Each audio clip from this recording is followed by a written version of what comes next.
What is going on, movie meals? Movie meals! We got the sunglasses on because we're part of that world that Artemis Fowl was about.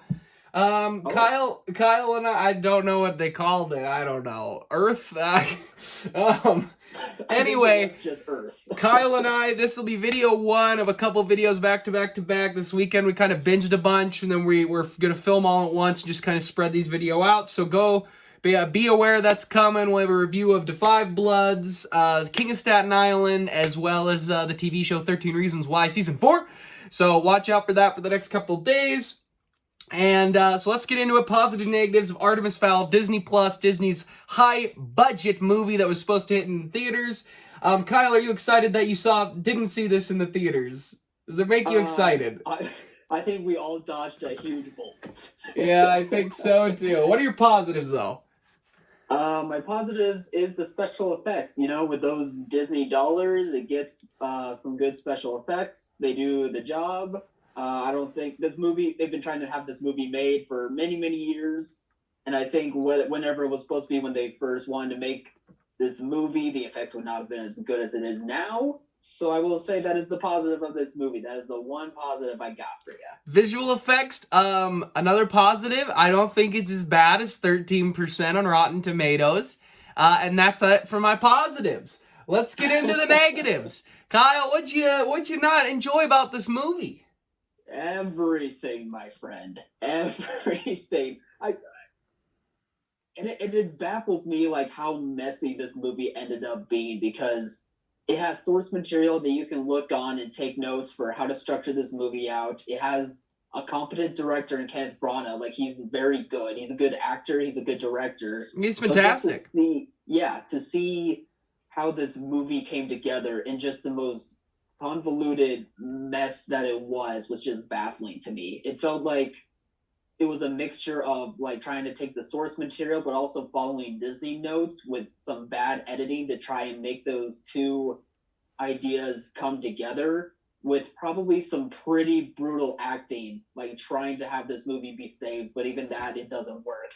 I know sometimes on some of our reviews we say that the kid actors aren't always that great, but these kid actors I think were just pretty bad. This is some of the worst I've been in a while. And I don't mean to like be mean because they're kids, they're trying to start out. I understand, but it just baffles me even more because Ken Branagh, again, is a good director. So just to get this kind of acting out of them was just bizarre to me.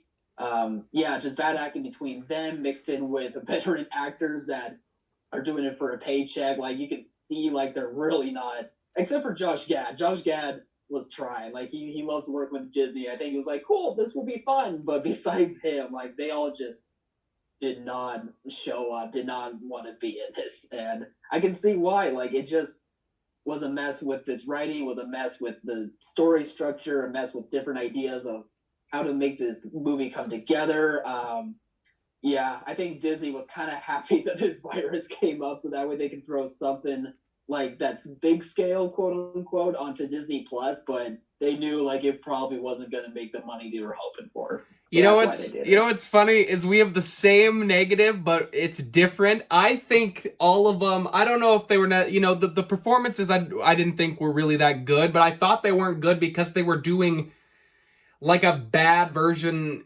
Like, I don't know how to explain this. So it felt like they were all having too much fun and being too dorky that it turns out poor. Like, I hated Josh Gad. He was terrible. I didn't think he was doing anything fun, anything unique, anything cool. I thought he was, but it was like when they were on set, they were like, man, this is fun, this is funny. Like, that's the feeling I got from all of the actors, but they weren't good. The performances don't land, they don't hit, the writing's poor, it's not directed very well. It's kind of hard to follow for a kid's movie. Who knows? This could be this generation Spy Kids. A lot of people go back and watch Spy Kids that didn't have the nostalgia we do, and they hate it. But if you have the nostalgia, it's really great. It's fun. But for this movie, hopefully that's it for some kids. Treasure. I agree, but you never know. I'd be curious of the numbers. How well did this movie do, and how well is it doing on Disney Plus? I'd be very curious to kind of look into that. But overall, it's not a good movie. It's boring. It's not fun. It's funny. It's not so bad where you want to watch it. Like, it's just not good. So yeah, I think that's solid. All right, guys, remember to like, subscribe, and share. As always, thanks for watching, Mom. See you guys.